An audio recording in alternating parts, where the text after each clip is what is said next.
रामभो, तुम कह को खाली पीली भगवान रामचंद्र की तरह बातें करते हो। मैं बोलता हूं अपने को बोनस देने का उनका बिल्कुल इरादा नहीं है। वो साला मैनेजर, उसके सामने बोनस की बात करो तो काटने को आता है। मैं बोलता हूं इसका जवाब देना पड़ेगा अपने को हड़ताल करनी पड़ेगी। ठहरो ठहरो, कैसी बात करते हो गणपत? हम मजदूरों के हर सवाल का जवाब हड़ताल ही है क्या? इन चलती हुई मशीनों को बंद कर दें? बिल्कुल, अपनी मांगे हासिल करने के लिए हम ये तरीका अपनाना ही पड़ेगा। बहुत घटिया और बेहुदा तरीका है। किसके खिलाफ हड़ताल करोगे? मैनेजर के खिलाफ? वो होता कौन है? इस मिल का मालिक है। वो भी हमारी तरह तनख्वाह पाने वाला मुलाजिम है। फर्क सिर्फ इतना है कि हम खाकी कपड़े पहनते हैं और वो सूट पहनता है। हाँ बाबा बरोबर है, लेकिन तुम्हारा वो सूट वाला बात करते रहे इतना भाव काहे को खाता है? इसलिए कि वो मिल मालिक का रिश्तेदार है और रिश्तेदार ही मजदूर और मालिक के बीच में रिश्ता बिगाड़ने की कोशिश करते हैं। एक आध दिन में फैक्ट्री की मालकिन हिंदुस्तान वापस लौट रही हैं। हम अपनी मांगे और जरूरतें उनके सामने पेश करेंगे। रवि, घुसना मोटी, घुस। आया फादर। हिलना नहीं मोटी, हिलना नहीं। मैं समझता हूँ 8:30 बज गए, चल जल्दी उठ। अरे सोने दो फादर, वो क्या है कि रात को मजदूरों के साथ मीटिंग थी कंपनी में, उसमें मैं बहुत लेट हो गया मैं। हाँ वो मुझे मालूम है, लेकिन मैं समझता हूँ 9 बजे जहाज आता है। कौन सा जहाज? जिसके घर में हम रहते हैं, जिसके स्वर्गीय पिता की फैक्ट्री में तू मैनेजर है, तेरे दूर के चाचा की बेटी और मेरे दूर के रिश्ते की भांजी आज वो बरसों बाद अमेरिका से लौट रही है। तुझे जरा भी फिक्र नहीं उसकी? आप नीचे जाके बैठो ना, मुझे तैयार होना है।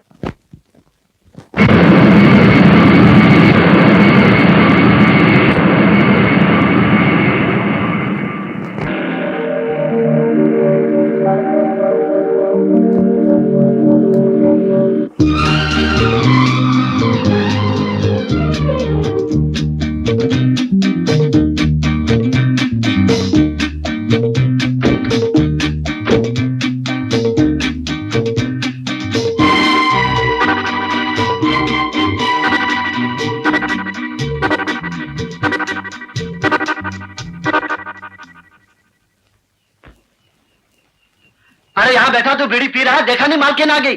अरे बाप रे, मालकिन? हाँ मालकिन। अरे मैंने तो समझा अपना रवि बाबू रोज की तरह किसी छोकरी को लेकर आए।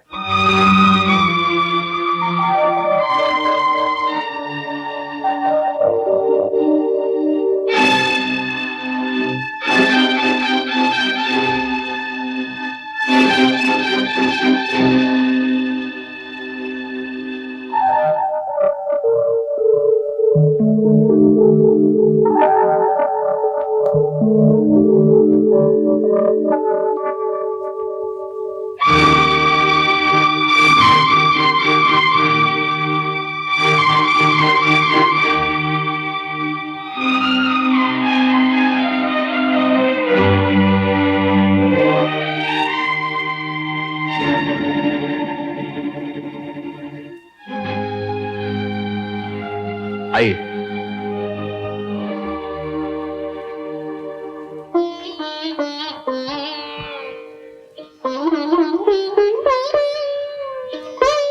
अंकल। हाँ बेटी। एक फूलों के हार की कीमत क्या होगी? 10-15 रुपए। क्या हमारी फैक्ट्री इतने नुकसान में चल रही है? पिताजी की तस्वीर के लिए एक हार खरीदने को पैसा नहीं रहा। रवि, एक फूलों की हार की कीमत कितनी होती है? 10-15 रुपए। तो क्या हमारी फैक्ट्री इतने नुकसान के घेर में चलेगी कि एक हार खरीदने को पैसे नहीं रहे तुम्हारे पास? ऐसी कोई बात नहीं है सीता देवी, हर रोज इन हाथों से फूल चढ़ाता हूँ इस तस्वीर पर। लेकिन तुम्हारे आने की खुशी में 3 दिन पहले मैं बालाजी के मंदिर गया था। उस वक्त ये काम मैंने नौकरों को सुपुर्द कर दिया था। काम मर गए सब। शंकर, शंभू, टीटा टोली सब आओ इधर। तुम लोगों की वजह से क्या कुछ सुनना पड़ता है मुझे?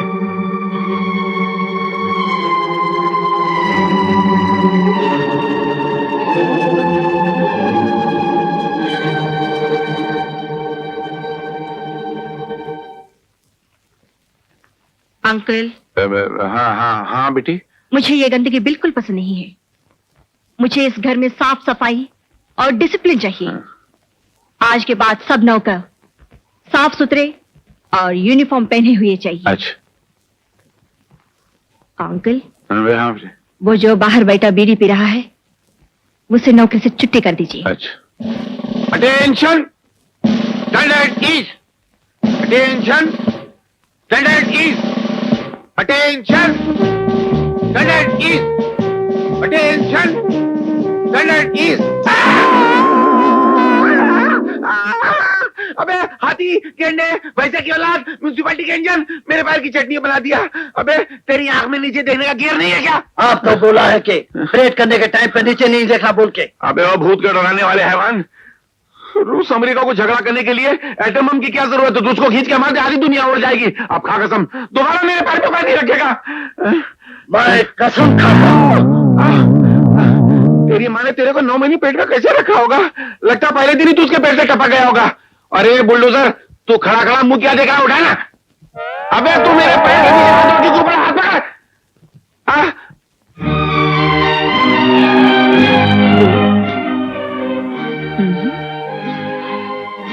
Very good. अंकल कहाँ है? मैं पूछती हूँ अंकल कहाँ है? बदतमीजों, मैं तुम लोगों से बात कर रही हूँ और तुम लोग खामोश क्यों खड़े हो? हमसे कहा गया है कि आप जब आए तो हम अपना मुंह बंद रखें, अपना मुंह बंद अबे रखें। खच्चर की औलादो, मैंने खामोश रहने को कहा है, सवाल का जवाब देने को मना थोड़ी किया है। तुम लोग के दिमाग का गेर है या टूट के बाहर गिर गया है? तुम हंस क्यों रही हो? अंकल, ये यूनिफॉर्म क्यों पहन रखा है? बेटी तुमने कहा था ना घर के सभी लोगों को यूनिफॉर्म पहनना चाहिए, तो मैंने भी पहन लिया। ओहो, मेरा मतलब था घर के नौकरों को पहनना चाहिए। जाइए यूनिफॉर्म चेंज करके आइए। क्यों, मुझे नौकरी से निकाल दिया? छे, कैसे बातें करते हैं अंकल? आप नौकर थोड़ी हैं, आप तो मालिक हैं। जाइए कपड़े चेंज करके आइए। बेटी ये अच्छा दिखता है। मैंने सुबह आईने में देखा तो मेरे को ऐसा लगा मेरे को नजर लग जाएगी, तो मैंने फौरन काला टीका लगा लिया। अंकल ज्यादा मत हंसाइए, ये तो नौकरों के कपड़े हैं। आपको तो हमेशा सूट पहनना चाहिए। सूट? नहीं नहीं, सूट मुझे सूट नहीं करता है, मेरा गियर बदल जाता है उसमें। इसमें शर्म की क्या बात है? जब भी मैं मीटिंग या कॉन्फ्रेंस में जाऊंगी तो आप मेरे साथ आएंगे, और वो भी सूट पहनकर। मैं अंगूठा छाप वहां के क्या करूंगा? रवि आएगा ना तुम्हारे साथ? वो तो आएगा, लेकिन आपको भी साथ में चलना पड़ेगा। जाइए। क्यों राम बाबू, मालकिन को माला पहनाने जा रहे हो? जाओ जाओ, तुम लोग उसके गले में माला पहनाओ और वो तुम्हारे गले में फांसी का फंदा पहनाएगा। मैडम, यस, फैक्ट्री के मजदूर आपसे मिलने आए हैं। उनसे कहो मैं अभी आती हूँ। जी अच्छा।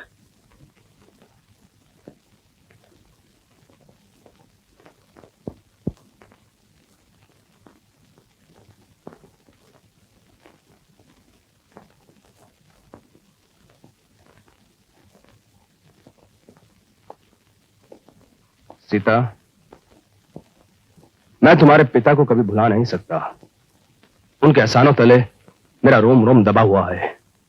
तुम उनकी बेटी हो, तुम्हारे दिल में जो उनके लिए प्यार है उसे भी कोई मिटा नहीं सकता। लेकिन आज जो मैं बात तुम्हें बताने जा रहा हूं वो तुम्हें शायद नहीं मालूम। ना ही तुम्हारे पिता बीमार थे और ना ही उनकी उम्र इतनी ज्यादा हो गई थी कि उनका साया हम लोगों के सर से इतनी जल्दी से उठ जाता। ये मजदूर जो बाहर खड़े हैं वही तुम्हारे पिता की मौत के कारण है। तुम्हारे पिताजी ने इन मजदूरों के लिए क्या कुछ नहीं किया। उन्हें नौकरों की तरह नहीं, बच्चों की तरह रखा। उनकी जरा सी तकलीफ पिताजी उनके घर पे पहुंचाया करते थे। लेकिन इन मजदूरों ने तुम्हारे पिताजी को बहुत तंग किया। तनख्वाह, इंश्योरेंस, बोनस, दिवाली का खर्चा, होली का खर्चा, इतना सब करने के बावजूद भी उन्होंने तुम्हारे पिताजी को हड़ताल की धमकी दी। गाड़ी के आगे लेट गए, घेराव किया, गालियां दी, मुर्दाबाद के नारे लगाए। अंकल एक जज्बाती इंसान थे, उनसे सदा बर्दाश्त न हुआ और उनको दिल के दौरे पड़ने लगे। फिर भी ये लोग बाज ना आए और आखिर अंकल को मौत की नींद सुला के ही छोड़ा। ये मजदूर लोग समझते हैं कि जिस घर में हम रहते हैं, जिन गाड़ियों में हम बैठते हैं, जो खाना हम खाते हैं, वो उनके खून पसीने की कमाई है, जो सिर्फ उनको मिलनी चाहिए। अब मालिक उनको पगार देता है, बोनस मंगाए देता है, जो भी देता है वो समझता है कि धड़कर देता है। क्योंकि मशीनों का जो बटन है वो मजदूरों के हाथ में। उन लोगों से कहो कि मेरा घर है, मिलना है तो ऑफिस में आके मिले। मालकिन बहुत बिजी है इस वक्त, किसी से मिल नहीं सकते। मालकिन बरसों के बाद हिंदुस्तान लौटी हैं, इसलिए ये हार पहनाकर उनका स्वागत करना चाहते हैं। उन्हें इस 2 टके के हार की कोई जरूरत नहीं है। Now don't waste my time, please go. Thank you. क्यों, पहना है माला? लाओ यार लाओ, अपने पुराने साथी को पहनो माला। जा रहे हो? बहुत अच्छा गाती हैं आप। शुक्रिया। बस यूं ही कुछ गुनगुना लिया करता हूँ। ये कविता किसकी लिखी हुई है? ऐसे ही जब दिल पर कोई बात असर कर जाती है तो कुछ उल्टा सीधा लिख लिया करता हूँ। मतलब आपने लिखी है? बहुत अच्छा लिखते हैं आप, और गाते भी अच्छे हैं। लगता है आपको संगीत से बहुत लगाव है। कौन है जिसे संगीत से लगाव नहीं होगा? मैं पूछ सकता हूँ कि आप कौन है? बस यूं समझ लीजिए कि मैं संगीत की पुजारी हूँ, और आप? मेरे बारे में यूं कह लीजिए कि मैं संगीत के पुजारियों का पुजारी। आप यहाँ हर सुबह आते हैं? जी, अक्सर आया करता हूँ। आपके गीत का बहुत बहुत शुक्रिया। Bye bye.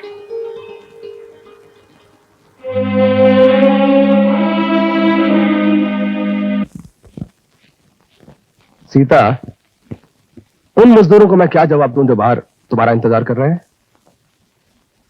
मिस्टर रवि, या आप यहाँ मैनेजर हैं, या और ये फैक्ट्री के मालिक का ऑफिस है। जी।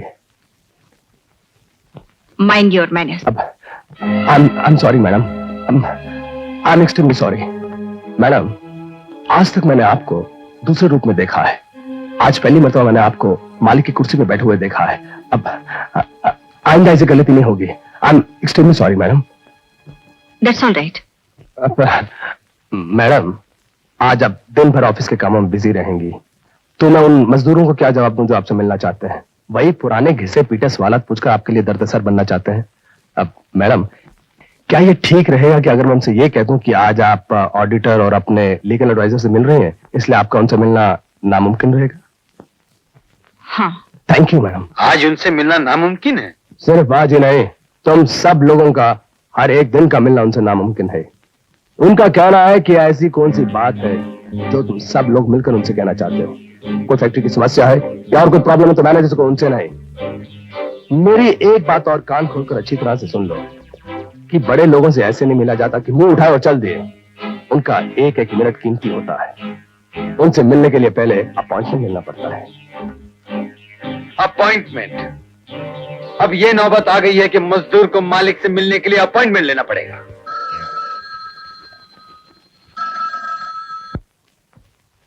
हेलो, क्या मैं सीता देवी से बात कर सकता हूँ? स्पीकिंग। नमस्ते, मैं आपकी फैक्ट्री की मजदूर यूनियन का लीडर बोल रहा हूँ। यस। हमसे कहा गया है कि आपसे मिलना हो तो पहले अपॉइंटमेंट लेना जरूरी है। Of course. तो मैंने आपको उसी अपॉइंटमेंट के सिलसिले में फोन किया है कि आप मुलाकात के लिए कौन सा वक्त दे सकती हैं? अभी मुझे पता नहीं, बाद में मालूम कर लीजिएगा। बाद में यानी कब मैडम? इस अपॉइंटमेंट के लिए जो अपॉइंटमेंट लेना होगा, उस अपॉइंटमेंट के लिए कब फोन करूं, ये तो बता दीजिए। Shut up. तुम्हें बात करने की तमीज है या नहीं? जी नहीं, हम मजदूरों के पास तमीज कहां से आ सकती है? हमारी तमीज तो हमारे पसीने के साथ बहकर मशीनों में पिस जाती है। तमीज तो सिर्फ आप जैसों के पास होती है, क्योंकि air condition car, air condition घर और एयर कंडीशन ऑफिस में बैठती है ना, पसीना बहने नहीं पाता और तमीज खत्म होने नहीं पाती। तुम्हें कुछ होश है? क्या बकवास कर रही हो तुम? जी हाँ मैडम, मैं बिल्कुल होश में हूँ और अच्छी तरह समझ रहा हूँ कि मैं क्या कह रहा हूँ, और वही आपको समझाना चाहता हूँ कि मजदूर और मालिक का रिश्ता ऐसा होता है जैसे आत्मा का शरीर से। अगर आत्मा और शरीर के बीच अपॉइंटमेंट की दीवार खड़ी कर दी गई तो जिंदगी को डिसअपॉइंटमेंट का मुंह देखना पड़ जाएगा। बकवास बंद करो और अपनी जुबान को लगाम दो। तुम लोगों को मुझसे मिलने की, मुझे फोन करने की कोई जरूरत नहीं। तुम्हारे लिए इतने ही कहना काफी है कि मैं मालिक हूँ और तुम मजदूर हो। अगर तुम्हें कुछ कहना है तो मैनेजर से कहो, मुझसे नहीं। आइंदा ख्याल रहे।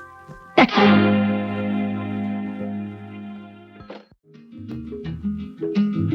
आप तो बहुत अच्छा गाती हैं। गीत तो आपका है, मैं तो सिर्फ गुनगुना रही थी। गीत किसी का भी हो, उससे क्या होता है? गीत को सुंदर गला मिल जाए तो उसकी किस्मत चमक उठती है। जी नहीं, बल्कि गीत अच्छा हो तो बेसुरी आवाज भी अच्छी लगती है। भगवान ने एक साथ कई खूबियों का मालिक बनाया है आपको। सुंदर बनाया, सुंदर आवाज दी, बोलने का इतना अच्छा अंदाज दिया और साथ में इतनी अच्छी यादाश्त भी दी। एक बार मेरा गीत सुना और याद हो गया। याद नहीं हुआ, बल्कि दिल में छप कर रह गया है। मैं लाख बुलाने की कोशिश करूं, मगर बुला नहीं पाती। किसे? मुझे या मेरे गीत को?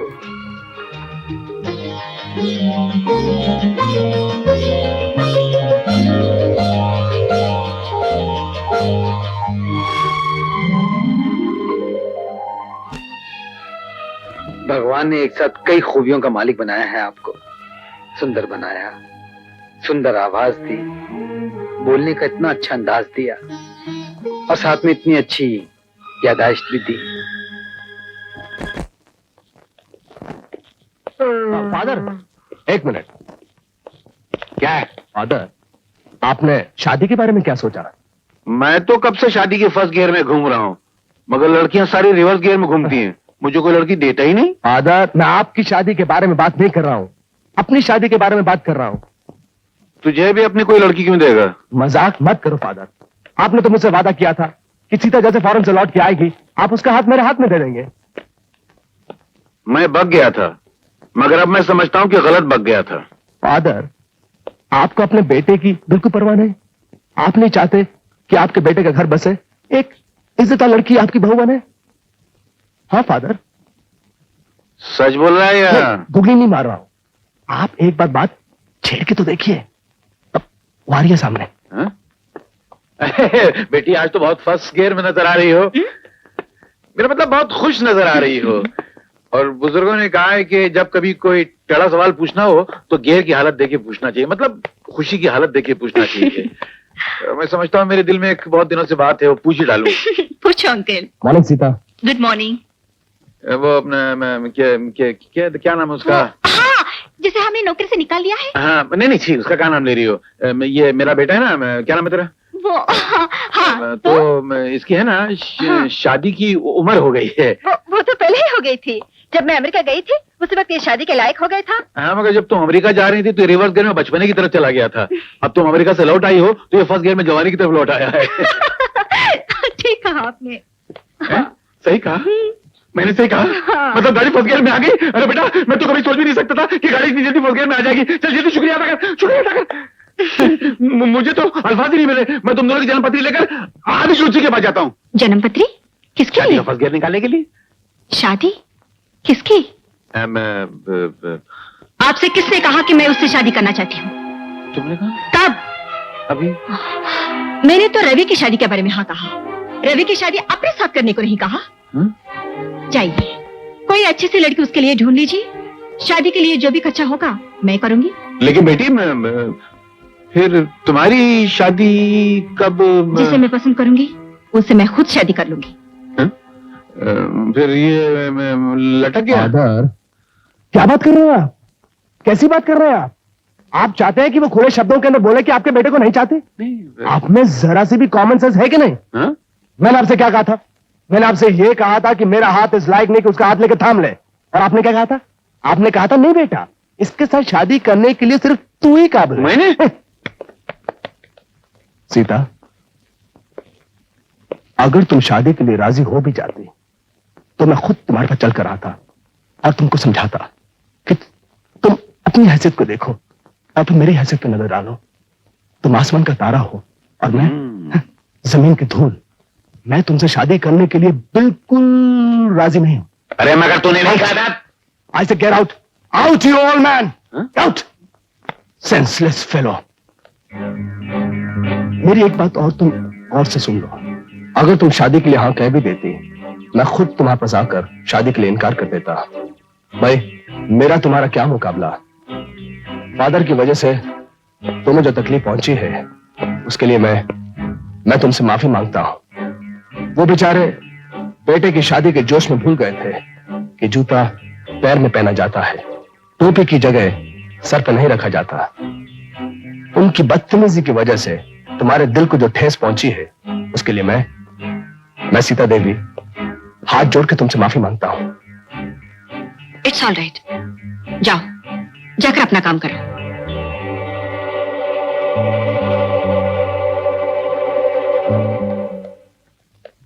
उल्लू का पट्टा 420 बेईमान बिना पिंडे का लोटा जिधर का पल्ला भारी देखता उधर लुढ़क जाता है, उसकी नजरों में मुझे बेवकूफ बना दिया।